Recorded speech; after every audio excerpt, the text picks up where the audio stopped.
On March 4th, 1809, a new chapter began in American history. James Madison took the oath as the nation's fourth president. I do solemnly swear that I will faithfully execute the office of president. The setting was the U.S. Capitol, the symbol of the young republic. Chief Justice John Marshall administered the oath. Congratulations, Mr. President. The ceremony was a solemn transfer of power. Madison's inauguration marked the beginning of a presidency that would shape the nation's destiny.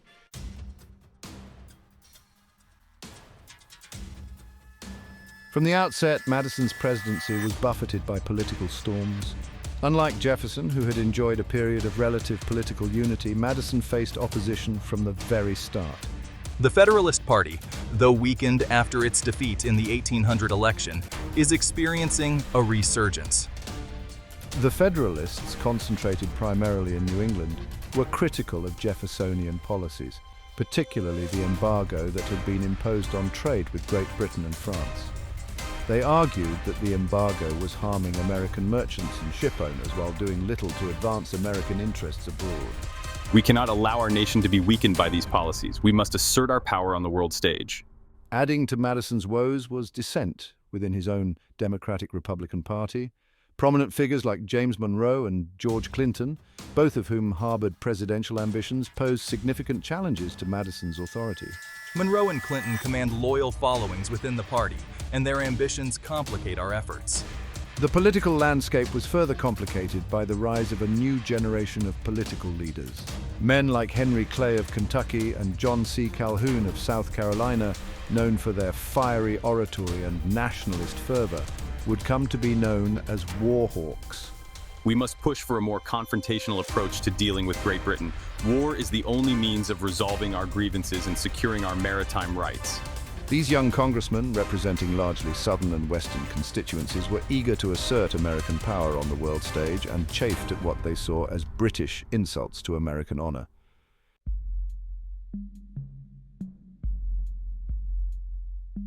Madison, a scholar and diplomat by nature, found himself caught in the crosscurrents of these competing forces. He was a staunch defender of Republican principles, committed to limited government and individual liberties.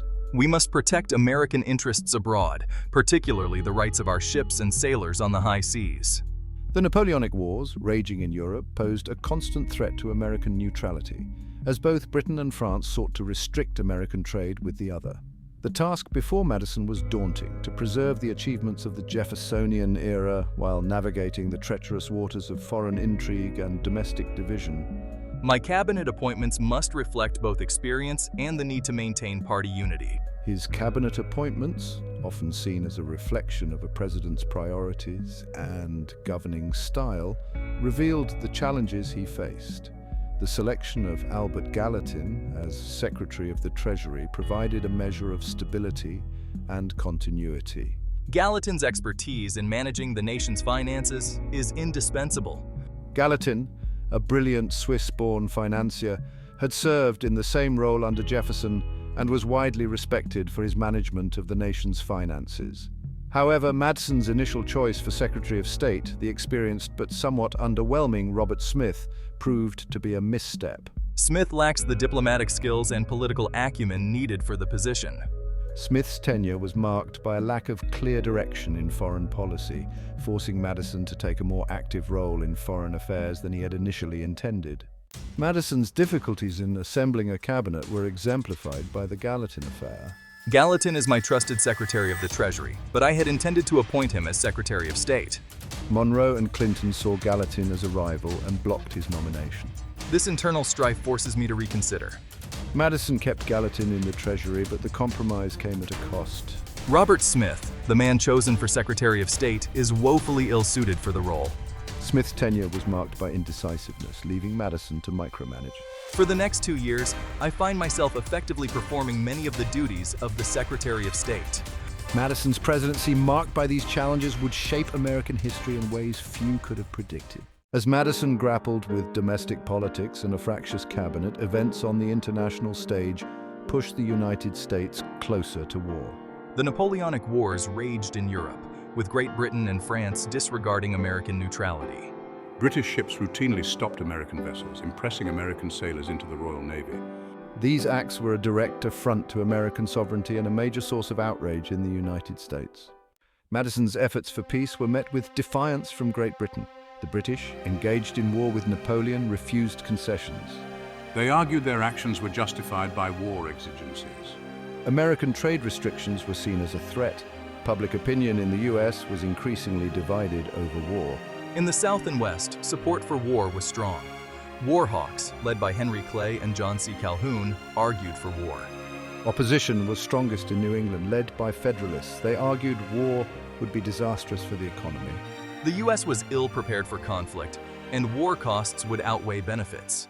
As the first decade of the 19th century drew to a close, President Madison found himself walking a diplomatic tightrope. The conflict between Great Britain and Napoleonic France presented a thorny dilemma for our young nation. Both powers were eager to restrict American trade, viewing it as aiding the enemy. Madison's challenge was to protect American interests without being drawn into the European conflict. The British Navy posed the most direct threat to American shipping. Impressment, the seizure of American sailors, was a festering wound on Anglo-American relations. The British claimed the right to reclaim deserters, but many impressed were American citizens. Madison continued his delicate balancing act, navigating the treacherous waters of international diplomacy.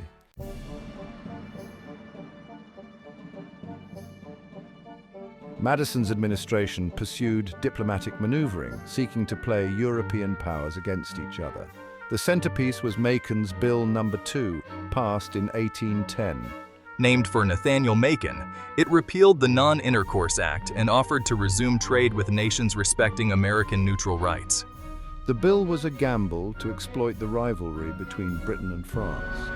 Napoleon announced France would revoke its decrees against American shipping. However, the French continued seizing American ships. The British refused to be drawn into a bidding war with France.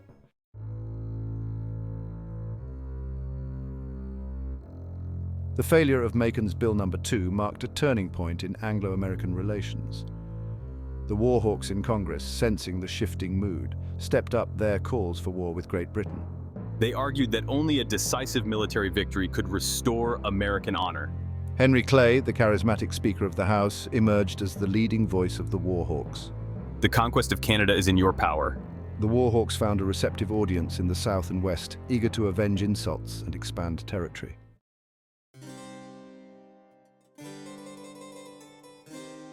The failure of Macon's Bill No. 2 further inflamed tensions. The war hawks seized the initiative, their calls for war echoing through Congress. They painted a picture of a young nation shackled by a tyrannical empire. Henry Clay, the fiery Speaker of the House, championed the cause of war. Clay's impassioned calls for war found fertile ground in the South and West, regions suspicious of British intentions.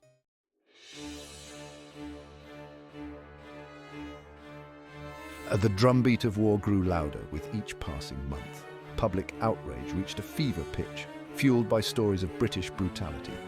I found myself torn between avoiding war and protecting the nation's interests. As 1812 dawned, the United States stood at a crossroads. The Federalists, concentrated in New England, remained steadfast in their opposition to war. They urged continued diplomacy, believing a peaceful resolution was still within reach.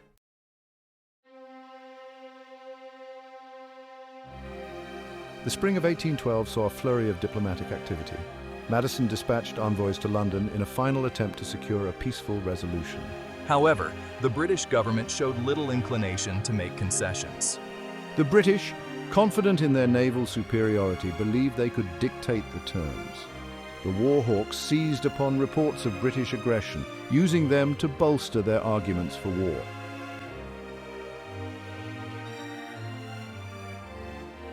On June 1, 1812, President James Madison requested a declaration of war against Great Britain. The declaration of war reflected the deep divisions that fractured our nation. The vote largely followed sectional lines. The South and West overwhelmingly supported the declaration of war. New England largely opposed the conflict. The vote exposed the fragility of the young republic.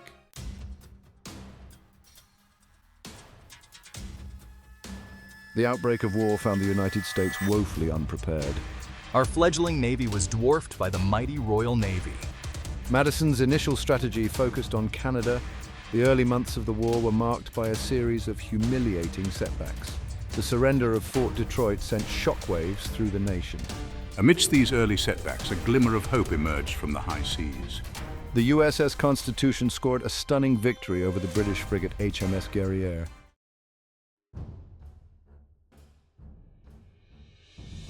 As the war entered its second year, the United States began to demonstrate resilience. Congress authorized the expansion of the Army and Navy. On the Great Lakes, the United States began to turn the tide. Captain Oliver Hazard Perry secured American control of Lake Erie. The death of Tecumseh dealt a significant blow to the British allied Native American Confederacy. The victories on the Great Lakes provided a much-needed boost to American morale.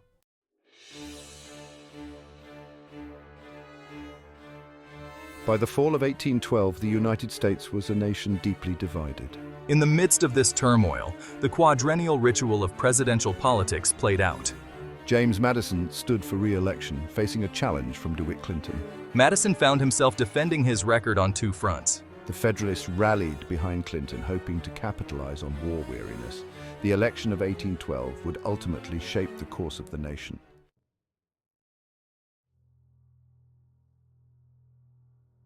As the election of 1812 hung in the balance, events on the battlefield took a dramatic and unexpected turn. In the summer of 1814, a seasoned British army, fresh from its victories against Napoleon in Europe, landed on the shores of the Chesapeake Bay, striking at the heart of the American Republic. Their objective, Washington, D.C., the nation's capital, a city still under construction, its defenses woefully inadequate to withstand a determined assault. The British advance was swift and brutal, scattering the hastily assembled American militia at the Battle of Bladensburg. President Madison, who had briefly ridden out to observe the fighting, narrowly escaped capture, fleeing the capital as British troops marched triumphantly into the city. The sight that greeted them was one of chaos and destruction. On the evening of August 24, 1814, British troops, their anger fueled by the destruction of the Canadian capital of York earlier in the war, set fire to the city's public buildings, including the White House, the Capitol, and the Library of Congress. The fires raged throughout the night, leaving behind a smoldering ruin, a stark symbol of American vulnerability and humiliation. The burning of Washington sent shockwaves through the nation. For many, it was a moment of profound national shame, a stark reminder of the fragility of the young republic. The Federalists, already critical of the war, used the event to denounce Madison's leadership, arguing that his incompetence had led the nation to the brink of disaster. The burning of Washington, though a national tragedy, proved to be a turning point in the war. The audacity of the British attack ignited a spirit of defiance and national unity. The destruction of their capital steeled the resolve of Americans to see the conflict through. The Battle of New Orleans, fought in January 1815, was a stunning American victory. Unbeknownst to Jackson, American and British diplomats had signed the Treaty of Ghent, ending the war. News of the Treaty of Ghent, signed on Christmas Eve 1814, reached American shores in February 1815, greeted with relief and jubilation. The treaty returned relations to their pre-war state. None of the contentious issues were explicitly addressed. The news of peace created a wave of national euphoria. Andrew Jackson became a national icon. The war solidified a sense of national identity. Yet, questions lingered about the war's true meaning. The issue of impressment remained unresolved. The Federalist Party was fatally weakened. The war exposed economic disparities between regions.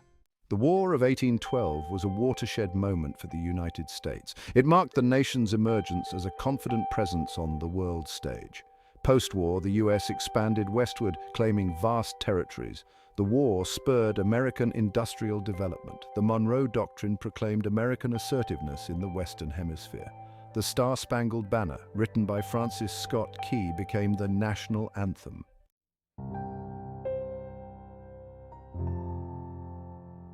James Madison, the scholar-president who had led the nation through the tumultuous years of the War of 1812, retired from public life in 1817, his presidency bookended by conflicts with Great Britain. A man of peace by nature, he had nonetheless found himself thrust into the role of wartime leader, his legacy forever intertwined with the decisions that led the nation into a costly and divisive conflict. Madison's presidency is often viewed as a paradox, a study in contrasts between his intellectual brilliance and his sometimes faltering leadership. A master of constitutional theory, he had presided over a period of intense partisan strife and a war that exposed the fragility of the young republic. A champion of limited government, he had overseen the expansion of federal power during wartime. Yet despite the challenges he faced, Madison emerged from the crucible of war with his reputation intact. He is remembered for his unwavering commitment to the principles of Republican government, his skillful diplomacy in navigating the treacherous waters of international relations, and his steadfast leadership during a time of national crisis. The War of 1812, though ultimately inconclusive, had served to solidify the United States' place in the world. It had demonstrated that the young republic, though still finding its way, possessed a resilience and determination that commanded the respect of its adversaries. And James Madison, the reluctant warrior, had played a pivotal role in shaping the destiny of a nation.